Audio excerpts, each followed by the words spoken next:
Donna Gilmore, the floor is yours. We have the same question every time. What are you going to do with a leaky canister? The only options are put it in the pool. We now know these canisters are being loaded so damn hot, you can't do that. The only other option, as you told me on a sign conversation, Tom, is a hot cell. You don't have any plans to do that. The other option you talked about offline and that you said is some kind of an overpack cast.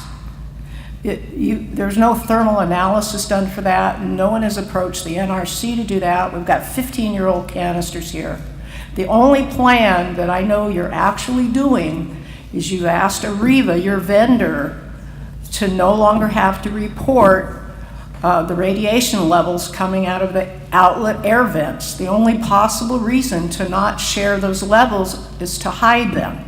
So instead of getting public radiation monitoring, you're going behind and getting the NRC to approve stopping measuring those radiation levels. If there's leaks in the canister, they will go out those outlet air vents. I did some research. The Edison NRC has already approved this for Calvert Cliffs. Their canisters are 25 years old.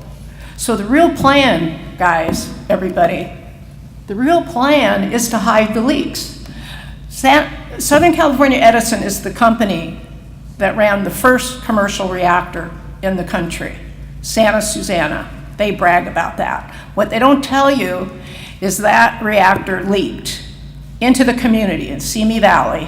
They hid the leaks for 20 years. A student doing research at UCLA found the documents.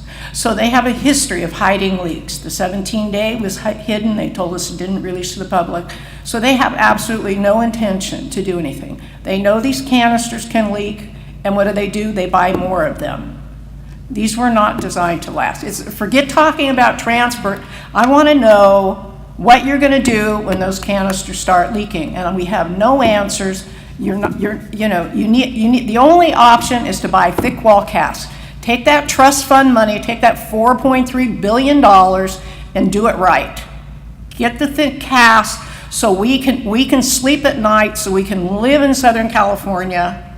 You know, the people in New Mexico, they don't want this stuff, but they're going to get it anyway, because when these canisters start leaking and exploding, stuff is going to go airborne and head inland. It's going to go everywhere. Each one of these cans is roughly a Chernobyl nuclear disaster, and they can explode. These are pressure vessels, and there are no pressure monitoring on them. There's no pressure relief valve.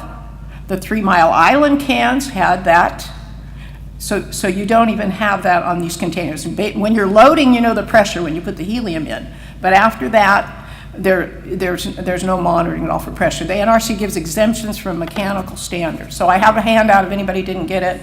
But it's time to talk about anything else until I answer this question. Thank you you. very much for your comments.